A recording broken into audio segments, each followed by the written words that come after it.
नमस्कार दोस्तों, आपका स्वागत है लियो इंग्लिश हब के लेक्चर नंबर 32 में। और आज हम लेकर आए हैं एक नया टेंस, सिंपल फ्यूचर टेंस। तो आगे बढ़ने से पहले मैं आपको रिक्वेस्ट करूंगा कि हमारा चैनल सब्सक्राइब कर दीजिएगा। और जो नए व्यूअर्स हैं उनसे भी मैं रिक्वेस्ट करूंगा कि वो पहले लेक्चर से सीखना शुरू करें, जिससे वो कोई भी चीज़ मिस नहीं करेंगे। और बहुत गहराई से हम सारे ही टेंस सीख रहे हैं। आगे हमने सिंपल प्रेजेंट और सिंपल पास्ट टेंस भी सीख लिए हैं।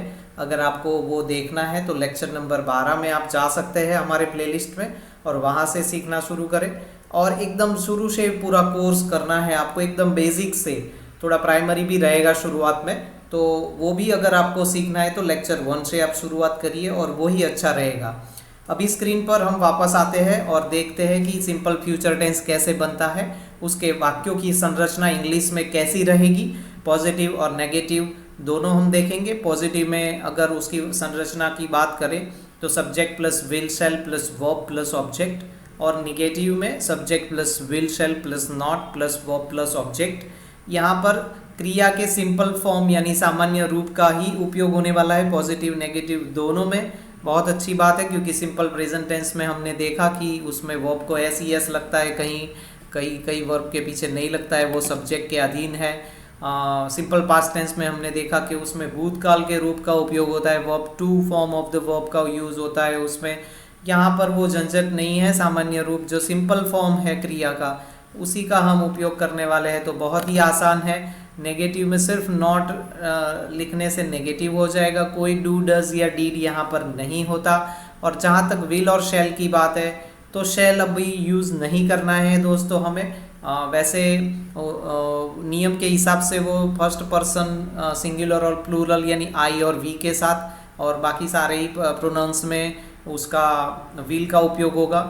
लेकिन शैल का तो उपयोग अभी सिर्फ लिटरेचर में होता है। कोई साहित्य पढ़ रहा है, एमए कर रहा है, मास्टर इन इंग्लिश कर रहा है, या कुछ भी ऐसा पढ़ रहा है तो ही पोएम्स वगैरह जो होते हैं उसमें उसका उपयोग होता है।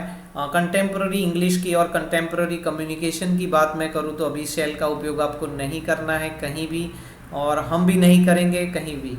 तो आइए देखते हैं आगे।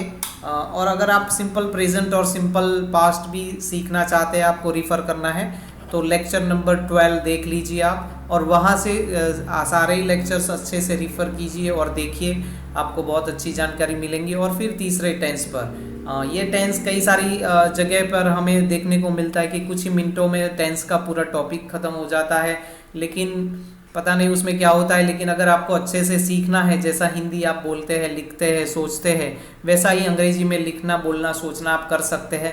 अगर इस मेथड से आपने स्टेप बाय स्टेप अंग्रेजी सीख लिया तो आपका हिंदी का सहारा लेकर हम अच्छे से अच्छा इंग्लिश बोल सकते हैं। डायरेक्ट इंग्लिश में बोलना, सोचकर बोलना, वो भी आप कर सकते हैं। लेकिन अगर वो नहीं हो पाता तो ये मेथड भी आपके लिए बहुत ही अच्छा है और बहुत ही आपको काम में आने वाला है। आज के लेक्चर की बात करूँ तो कहीं भी वीडियो स्किप मत करिएगा दोस्तों, बहुत ही यूज़फुल इन्फॉर्मेशन आज आपको मिलने जा रही है। आप जो कुछ भी स्क्रीन पर दिख रहा है समय समय पर वो आप अपनी नोट में लिखते जाइएगा, वीडियो पॉज करके आप नोट्स बनाते जाइएगा अच्छे से।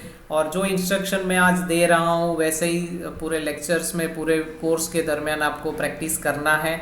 आगे मैं आपको नेक्स्ट स्क्रीन पर ले जा रहा हूँ, वहाँ पर मैं आपको कुछ प्रैक्टिस सेंटेंसेस दे रहा हूँ सिंपल फ्यूचर टेंस के।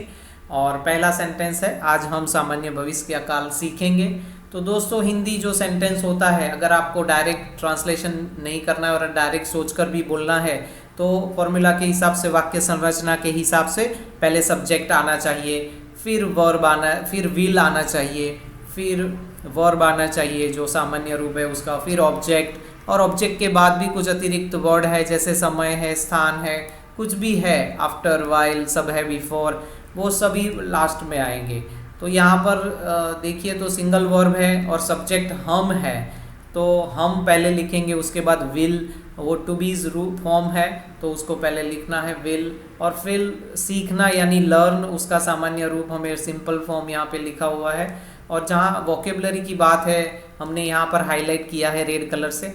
आप वोकेबलरी भी तैयार करते जाइएगा, लिस्ट बनाते जाइएगा, प्रैक्टिस करते समय उन वोकेबलरी, उन वर्ड्स को आप उपयोग करते जाइएगा। ऐसे ही साइड बाय साइड हम सीखते जाएंगे, कोई अलग से एफर्ट्स नहीं करना है वोकेबलरी के लिए, लेकिन जब सीखते हैं तभी उनका उपयोग करते जाना है। जैसे जैसे हम उपयोग करते जाएंगे, जैसे हमारे रूटीन में वो आते जाएंगे वर्ड्स, वैसे हमारा वोकेबलरी बूस्ट होगा और हमें सीखने शब्द याद करने के लिए कोई स्ट्रगल नहीं करना पड़ेगा और अच्छे से अच्छा हम सोचकर इंग्लिश भी बोल पा सकते हैं। आइए दूसरे सेंटेंस की ओर आगे बढ़ते हैं। मैं हिंदी वाक्यों का अंग्रेजी में अनुवाद करूंगा। तो यहाँ पर ये दो स्क्रीन पर जो सेंटेंसेस हिंदी में भी अभी आप देख रहे हैं दोस्तों, वो नेचुरल हिंदी होना चाहिए। जैसे हम सोचते हैं हमारा नेचुरली, वैसे ही वाक्य होने चाहिए और वैसा हिंदी जैसा अंग्रेजी हमें आना चाहिए, हिंदी जैसा ही।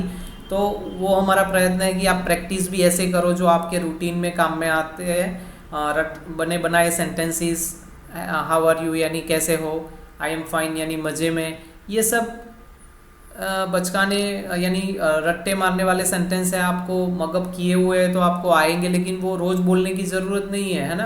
तो जो नेचुरल सेंटेंसेस हमारी सोच में आते हैं, हमारे थॉट्स में आइडियाज़ जनरेट होते हैं, वैसा ही इंग्लिश हमारा जनरेट होना चाहिए। इंग्लिश में थॉट्स हमारे जनरेट होने चाहिए और वो स्टेप बाय स्टेप हो सकता है। और अगर आप प्रैक्टिस करते हैं, इन्वॉल्व रहते हैं, तो बहुत अच्छा सीख पाते हैं। तीसरा और चौथा सेंटेंस भी आप अपनी स्क्रीन पर अभी देखने जा रहे हैं। मेरा दोस्त अगले रविवार अमेरिका जाएगा।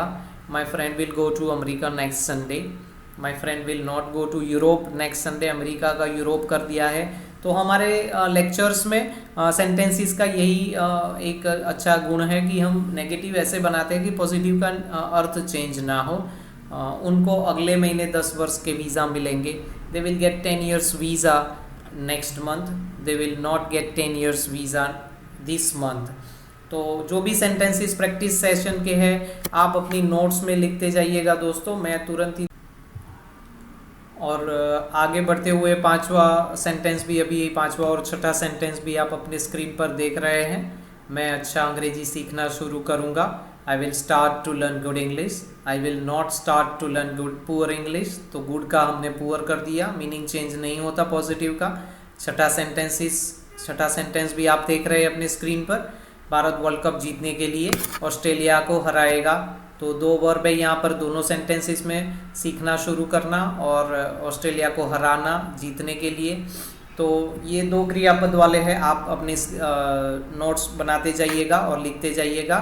मैं तुरंत ही आगे के स्क्रीन पर आपको सातवां और आठवां सेंटेंस के लिए ले जा रहा हूँ। दूसरे स्क्रीन पर आगे बढ़ रहा हूँ और जैसे सातवां सेंटेंस अभी आ रहा है, लोग पतंग उड़ाकर बैसाखी मनाएंगे। People will celebrate Baisakhi by flying kites. People want celebrate Baisakhi by playing games. यहाँ पर विल नॉट का वॉन्ट किया हुआ है जानबूझकर, क्योंकि ये उसका एब्रीविएशन भी है। आजकल उसका कंटेम्प्रेरी कम्युनिकेशन में नेगेटिव वाक्यों में वॉन्ट का भी बहुत उपयोग होता है। वो विल नॉट का एब्रीविएट फॉर्म है। तो people want celebrate Baisakhi by playing games. Next sentence आप देख रहे हैं, वे पतंग उड़ाते समय संगीत बजाएंगे। They will play music while flying kites. They won't play और will not play bhajans while flying kites. तो दोस्तों ऐसे प्रैक्टिकल सेंटेंसेस आप भी 10 सेंटेंस मैं आज आपको देने जा रहा हूँ। आप भी कुछ 20, 25, 50 जितने हो सके उतने ज़्यादा सेंटेंसेस आप ले लीजिए, प्रैक्टिस कीजिए। का जहाँ पर भी कोई भी समस्या है आप हमारा कांटेक्ट कमेंट सेक्शन में कर सकते हैं। मैं तुरंत ही आपको उसका जवाब दूंगा। Leo English Hub will help me in learning English. Leo English Hub मुझे अंग्रेजी सीखने में सहायता करेगा।